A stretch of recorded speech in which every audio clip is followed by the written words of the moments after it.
Assalamualaikum warahmatullahi wabarakatuh.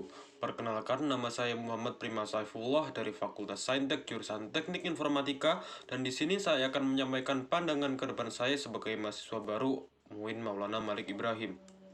Sebelumnya saya akan menerangkan mengenai prodi Teknik Informatika. Teknik Informatika merupakan salah satu jurusan pendidikan tingkat perguruan tinggi yang mempelajari serta menerapkan prinsip-prinsip ilmu komputer dan analisis matematis dalam perancangan, pengujian, pengembangan, dan evaluasi sistem operasi perangkat lunak dan kinerja komputer.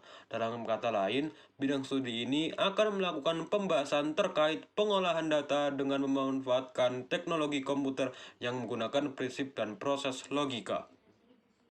Dalam prodi Teknik Informatika, kita akan belajar banyak mengenai pemrograman atau programming, pengembangan perangkat lunak atau software, dan teknologi jaringan komputer.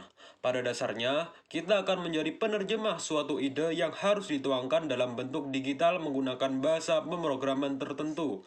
Dalam prosesnya, kita akan banyak membuat flowchart alias bahkan alur bagaimana sebuah sistem dapat berjalan sesuai dengan fungsi dan logikanya. Tentu saja, keletihan dan keuletan menjadi karakter paling dasar yang harus kita miliki. Jadi, mengapa saya memilih jurusan Teknik Informatika? Tersedia begitu banyak peluang atau prospek kerja Teknik Informatika. Ada banyak jenis profesi yang bisa kita tekuni dengan mengambil jurusan Teknik Informatika. Peluang gaji yang didapatkan dari jurusan ini pun juga bagus. Berikut adalah prospek kerja dari jurusan Teknik Informatika. Yang pertama adalah programmer. Programmer adalah pilihan profesi yang paling banyak diambil oleh para lulusan Teknik Informatika. Apalagi mengingat saat ini teknologi berkembang begitu pesat.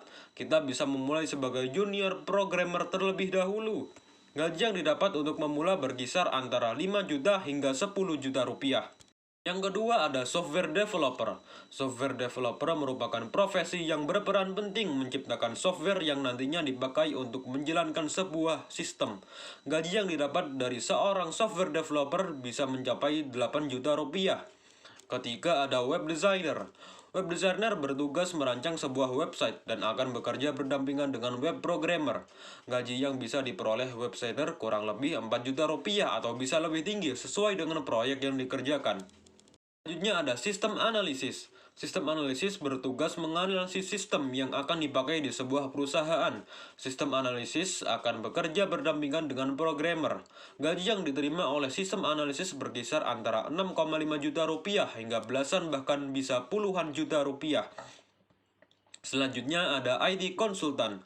Profesi ini bertugas memberi ide untuk klien mengenai penggunaan teknologi informasi agar bisa memenuhi target bisnis mereka. IT konsultan memiliki penghasilan yang cukup tinggi juga, yaitu berkisar antara 6 juta rupiah hingga 11 juta rupiah. Selanjutnya adalah software engineer. Software engineer memiliki tugas yang hampir sama dengan programmer dan sistem analisis. Seorang software engineer bisa mendapatkan gaji hingga 8 juta rupiah untuk pemula dan bahkan bisa mencapai belasan dan puluhan juta rupiah. Lalu ada database engineer. Database engineer bertugas untuk merancang dan memonitor database kompleks. Gaji yang ditawarkan untuk profesi ini bagi fresh graduate bisa mencapai 5 juta rupiah. Sementara itu, gaji bisa meningkat hingga puluhan juta rupiah jika kamu sudah berpengalaman. Lalu, mengapa saya memilih jurusan Teknik Informatika di UIN Malang? Seperti yang telah kita ketahui, di era globalisasi ini, batas-batas antar negara menjadi semakin menipis dan budaya-budaya asing dengan mudahnya masuk ke dalam negara Indonesia ini. Apabila kita tidak memiliki benteng iman yang kuat, kita dapat terjerumus ke dalam pergaulan-pergaulan yang salah. Dan salah satu alternatif untuk mencegah semua itu adalah berkuliah di Universitas Islam Negeri Malang ini. Yang telah kita ketahui, di Universitas Islam Maulana Malik Ibrahim Malang, kita tidak hanya diajarkan ilmu pengetahuan, melainkan kita juga dibentengi oleh ilmu agama yang diajarkan dari dosen-dosen di sana. Hal ini dapat membuat kita tidak mudah terjerumus ke dalam perilaku-perilaku yang salah. Tantangan saya ke depannya ialah agar saya dapat mengikuti organisasi-organisasi dan UKM-UKM yang ada di UIN Malang dengan tujuan agar saya dapat mendapatkan ilmu-ilmu keorganisasian. Dan juga saya ingin menjadi mahasiswa yang berprestasi dan dapat membanggakan alma mater sekolah. Sekian dari saya, apabila ada kurang lebihnya mohon maaf. Wassalamualaikum warahmatullahi wabarakatuh.